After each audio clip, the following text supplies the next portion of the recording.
Happy friendship day రాచారి. ఊరుకోండి గురుగారు, నేను మీకు ఫ్రెండ్ ఏమిటి విడ్డూరం కాకపోతే నువ్వు. ఇందులో విడ్డూరం ఉందిరా, ఫ్రెండ్షిప్ కి ఏజ్ లిమిట్ ఏం లేదే. ఇది చెప్పడానికా అంత అర్జెంట్ గా రమ్మన్నారు? కాదురా, ఎన్నాళ్ళ నుంచో నీ దగ్గర ఓ విషయం దాచాను. గొప్పతీసి మీరు బ్రాహ్మణులు గారా ఏమిటి? ఆ పాత బస్తీ సలీం గారితో హలీం గురించి డిస్కస్ చేసినప్పుడే నాకు మనం వచ్చింది సుమి. బా ఆపరా నీ అప్రాచ్య పరిమాణాలు నువ్వును. నిన్నో విషయం అడగాలనుందిరా. ఏమిటి? నువ్వు ఎప్పుడైనా ఎవరినైనా ప్రేమించావురా? ప్రేమ? నేనా?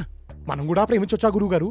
ఏ మనం ఎందుకు ప్రేమించకూడదు? అంటే చరిత్ర చూసుకుంటే సలీము అనార్కలి, రోమియో జూలియట్టు, లైలా మజ్ను ఎంతసేపు వాళ్లే ఉన్నారు గాని మన వాళ్ళు ప్రేమించినట్టు ఎక్కడా దాఖలాలు లేవే. చరిత్రదే ఉందిరా, చింపేస్తే చిరిగిపోతుంది. కానీ ప్రేమలా కాదురా.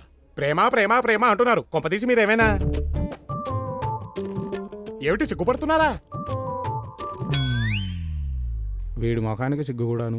ఏమండోయ్, మీరు సిగ్గుపడ్డం మాని ఆ అమ్మాయి ఎవరో చెప్పండి. మన రాజమండ్రి గణపతి శాస్త్రి లేడు? లేడుగా.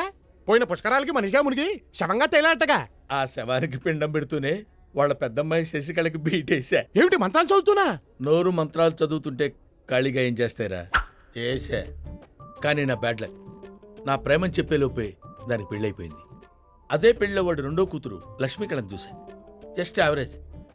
అందుకే దగ్గరుండి ఏదో సంబంధం చూసి పెళ్లి చేశా. కానీ మూడోది చంద్రకళ ఉంటుందిరా.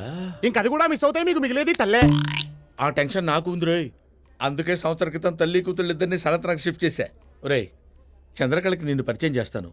నా గురించి నేను చెప్పుకోలేని విషయాలు నువ్వు కొంచెం గట్టిగా చెప్పాలరా. అమ్మాయిని చూపించండి గురుగారు, అల్లుకుపోతాను. ఆ పని మాత్రం చేయకురోయ్. పెళ్లిలో మంత్రాలు సాయం చేసినట్టు ప్రేమలో మాట సాయం చేయరా, అంతే.